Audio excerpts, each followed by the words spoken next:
अस्सलाम वालेकुम। मेरा नाम है सोबान और आज की छोटी सी वीडियो में मैं आपको बताऊंगा कि इंस्टेंट गीजर के वाटर इनलेट पाइप के अंदर जो मैग्नेटिक सेंसर होता है आप उसको कैसे चेक कर सकते हैं और अगर उसमें खराबी हो तो आप उसको कैसे ठीक कर सकते हैं। चलिए आइए बिल्कुल भी देर के बगैर स्टार्ट करते हैं।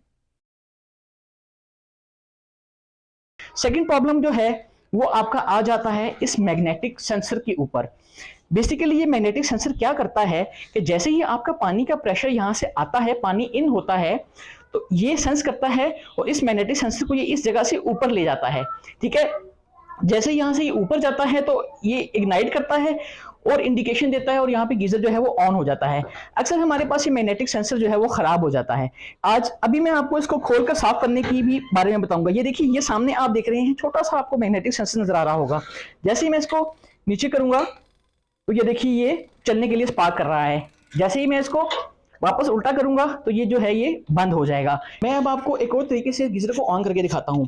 ये देखिएगा, ये मैग्नेट लिया है मैंने। इस मैग्नेट को मैं जैसे ही सेंसर के पास लेके जाऊंगा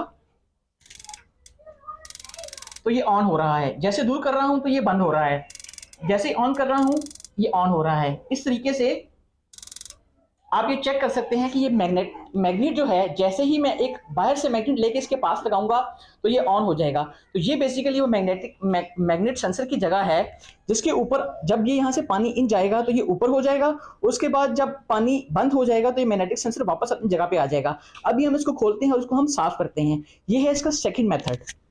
अच्छा, इस मैग्नेटिक सेंसर को निकालने के लिए मुझे चाहिए होगी एक ट्वीजर, क्योंकि इसमें एक आप पिन देख रहे होंगे। इस पिन को बेसिकली हमें बाहर निकालना है।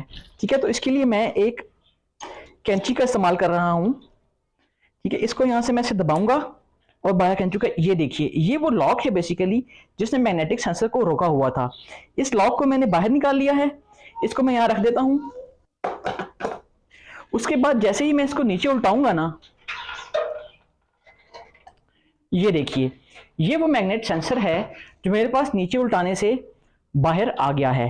ठीक है, ये देखिए टाइम के साथ साथ ये काफी ज्यादा रस्टी सा हो गया है। ठीक है, तो इसको मैं साफ करके तो वापस फिक्स कर लूंगा। हालांकि ये मेरे गीजर का बिल्कुल ठीक है, बिल्कुल सही स्पार्क कर रहा है और किट को इंडिकेशन दे रहा है कि अभी पानी इसमें जा रहा है और इसको ऑन होना चाहिए। लेकिन फिर भी मैं इसको एक दफा, क्योंकि हल्की हल्की ये देखिए इस पे ये रस्ट जो है वो जमी हुई है, फिर भी मैं इसको यहाँ पे साफ करने के बाद इसमें वापस फिक्स करता हूँ तो उसकी एफिशिएंसी और इंक्रीज हो जाएगी। ये देखिए, ये तो मैंने इसको कर लिया बिल्कुल ठीक से साफ। ठीक है, अब मैं इसको वापस इसके अंदर फिक्स करता हूँ। बड़ा आसान सा काम है, आप सिंपली इसके अंदर डाल दें इस तरह से।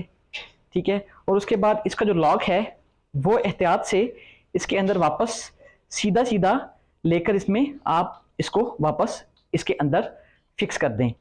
ये देखिए, वापस मैंने एक कैंची का इस्तेमाल किया है और इसके दोनों साइड्स पर इसको मैं दबाने के बाद वापस इसके अंदर डालकर इसको छोड़ दूंगा तो ये वापस अपनी पोजीशन पर आ जाएगा।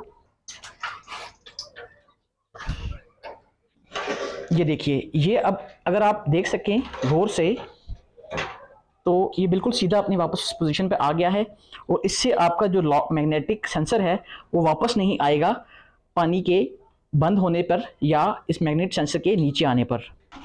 ये थी आपकी सेकंड प्रॉब्लम जो इस मैग्नेटिक सेंसर की वजह से आ रही थी, जो अब आपके सॉल्व हो जानी चाहिए। मैं आपको दिखा देता हूं कि जब आप इसको, ये देखिए ऑन हो गया, वापस करने से बंद हो गया। फिर मैं इसको नीचे करता हूं, ये ऑन हो गया और वापस बंद हो गया। इसके अलावा आपको इस गीजर को डीस्केल कर लेंगे तो ज्यादा अच्छी बात होगी। वैसे तो चल भी जाता है लेकिन बेहतर ये होता है कि आप इसको हर सीजन में एक दफा डीस्केल कर लें। ठीक है, इसके अलावा इसके सेल्स रिमूव करने के लिए अडॉप्टर लगाने की वीडियो भी मैं बना चुका हूं, आप वो भी डिस्क्रिप्शन में लिंक के साथ देख सकते हैं। मैं उम्मीद करता हूं कि अभी आप ये वीडियो देखने के बाद अपने गैस गीजर को बिल्कुल ठीक से नए की तरह बना लेंगे।